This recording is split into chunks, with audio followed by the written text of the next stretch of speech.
김만배 씨가 지난 대선을 앞두고 불거진 대장동 의혹 방향을 당시 이재명 후보에서 윤석열 후보에게 돌리기 위해 가지고 가짜뉴스를 만들어냈다는 진술이 확보됐다고 알고 있습니다. 이런 대략적인 내용이 어떤 겁니까, 이게? 위원님, 제가 구체적인 사실을 말씀드리긴 어렵고요. 언론에 상당 부분 보도되고 있는 것으로 알고 있습니다. 네, 그 정도로 보면 되겠습니까? 예. 예. 그럼 당시 이재명 후보뿐만이 아니라 민주당은 김만배 씨 인터뷰 직후부터 조직적으로 일사불란하게 대장동 몸통은 윤석열 후보라고 가짜뉴스를 퍼뜨리면서 여론을 조작하고 거짓 선동을 한 바가 있습니다. 맞는 말씀이죠? 정치적 의미를 지금 부여하기는 좀 어렵고요. 저희가 사실관계를 잘 검찰이 수사할 거라고 생각합니다. 그래서 개인적으로 저는 가짜뉴스와 거짓 선동의 의도가 국가 분열이라든가 또는 국민 갈등을 일으키는 것이라고 본다면 굉장히 중대한 범죄라고 생각하는데 장관님께서는 어떻게 생각하십니까? 선거 직전에 혼란을 주기 위한 가짜뉴스는 대단히 큰 범죄라는 점에 누구나 동의할 거라고 생각합니다. 그렇다면 법무부 차원에서 이런 가짜뉴스와 거짓 선동의 근절 방안이 있는지 한번 좀 말씀해 주시기 바랍니다.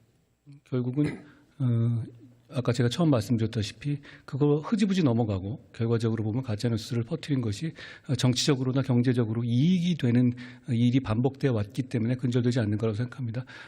끝까지 밝혀서 엄벌하는 것이 근절의 길이라고 생각합니다. 네, 장관님 그렇게 해주시기를 부탁을 드리겠습니다. 예, 들어가셔도 좋습니다. 총리님 발언대로 모시겠습니다.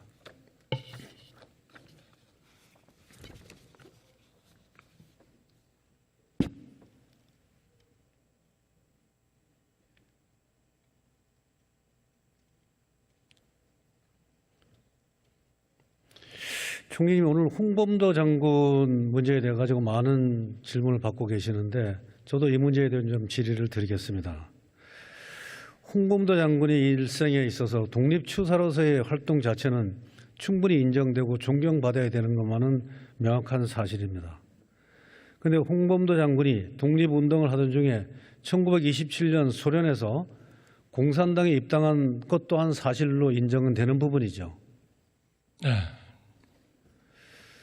그렇다면 홍범도 장군의 흉상이 왜 육사 교정에 있는가에 대한 것을 우리가 따져보지 않으면 안 될 그런 상황인 것 같습니다. 육사는 장교를 양성하고 배출하는 군사교육기관입니다. 6.25 당시에 육사 생도들의 무공 하나를 제가 지금 소개해 드리려고 합니다. PPT 자료 좀 띄워주시기 바랍니다. 총리님 지금 보시는 저 전적비가 육사 생도들의 6.25 참전 기념비입니다. 이게 제 지역구인 포천에 있는 것인데 여기에는 그 위치는 포천시 가산면에 있는 곳이고 그리고 당시에 그 참전했던 부대의 명은 생도대대였습니다. 그리고 참전 인원은 생도 육사 생도 1기 312명, 생도 2기 330명이 이 전투에 참전을 했습니다. 적군은 북한군 3사단 구연대로 확인이 됐고요. 격전지는 다시 한번 말씀드리지만 경기도 포천시 가산면입니다. 여기에 배치돼 가지고 내려오는 북한군을 향해서 정말 소총으로 무장된 아주 간편한 그런 무장 상태에서도 대단히 격전을 펼치고 그들에게 저항했던 그 사실은 충분히 인정되는 부분이기도 합니다. 그리고 전선의 후퇴에 따라 가지고 이 육사 생도부대는 태릉 불암산과 육군사관학교가 걸쳐지는 방어진지를 점령해서 거기에서 치열한 전투를 벌였습니다. 이 전투의 결과가 아군 사망이 우리 생도들이 151명이 사망을 했습니다. 그리고 63명이 실종이 됐습니다. 홍범도 장군의 일생을 살펴보면은 1943년에 별세를 했고 1927년에 공산당에 입당을 했습니다. 대한민국 해방은 1945년 8월 15일 그로부터 2년 뒤고 이제 김일성을 거론하지 않을 수가 없는데 김일성이 처음 공개 활동을 시작한 것은 1945년 10월경입니다. 그러면은 이와 같이 생도들의 입장에서 육군사관학교의 입장에서 본다면은 홍범도 장군의 일생을 인정하고 독립군으로서 또 항일 투쟁한 것은 100번 1000번 인정을 해줘야 맞는 부분이긴 하지만 육군 사관학교 입장에서 김일성이 그때 불법 남침을 했다는 것은 누구나가 다 알고 있는 사항이고 1950년 6월 25일은 다 기억되는 사항들입니다. 그리고 여기에 참전했던 육사 1기생이 1950년 6월 1일 날 입교를 해가지고 25일 만에 이 전투를 겪은 상황입니다. 그런데 이와 같이 김일성에 의해서 남침이 시작이 됐고 또 우리는 그걸로 인해 가지고 생도들이 이만큼의 손실을 받았고 육군사관 입장에서 본다면 그리고 홍범도 장군이 옛날 독립투사에 대해 인정은 된다고 하지만 1927년에 공산당을 입당해서 이 김일성이 어떻게 된 겁니까? 소련으로부터 지원을 받고 소련으로부터 후광을 얻어가지고 우리 북한에 들어가지고 모든 부분을 정착을 시킨 거 아니겠습니까? 그런데 어떻게 우리 육군사관학교가 홍범도 장군의 흉상을 그 안에 존치할 수가 있겠습니까? 있을 수 없는 일을 우리는 지금 하라고 하는 거하고 다름없는 겁니다. 저는 그렇게 생각합니다. 어떤 경우가 생겨도 육군사관학교 내에 홍범도 장군의 흉상은 있을 수가 없고 또 북한과 주적관계로 대처하고 있는 우리나라가 홍범도라는 이름을 쓰는 잠수함을 가지고 적을 대적할 수는 없는 겁니다. 이런 상황들을 우리가 본다면 앞으로 어떻게 해야 될지는 자명한 사실일 겁니다. 우리 총리님의 견해를 말씀해 주시기 바랍니다. 네, 그 홍범도 장군님의 그 광복 내지는 우리 독립에 대한 기여는 우리 국민 모두가 인정하는 것이고요. 다만 그 육사의 정체성이나 이런 관점에서 봤을 때 거기에 계시는 것이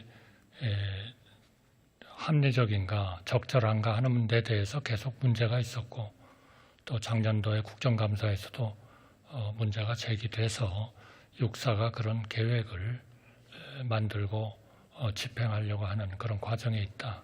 그런 말씀을 드리겠습니다. 홍범도 장군의 그 흉상을 완전 철거하자는 그런 뜻은 저도 아닙니다. 다만 육군사관학교에 존치하는 것이 옳지 않다는 것이고 지금 계획하는 대로 제3의 장소로 적당히 거기에 그 의도와 또 지금까지의 그런 공적에 맞는 곳에 존치를 한다면 100번 1000번 좋다고 생각을 합니다. 이 부분에 대해서 총리님께서 깊이 고찰해 주시기를 부탁의 말씀으로 드리겠습니다. 그리고 후쿠시마 이 오염 처리수에 대해 가지고 많은 부분 얘기를 하고 있습니다. 모두 PPT 좀 띄워주시기 바랍니다.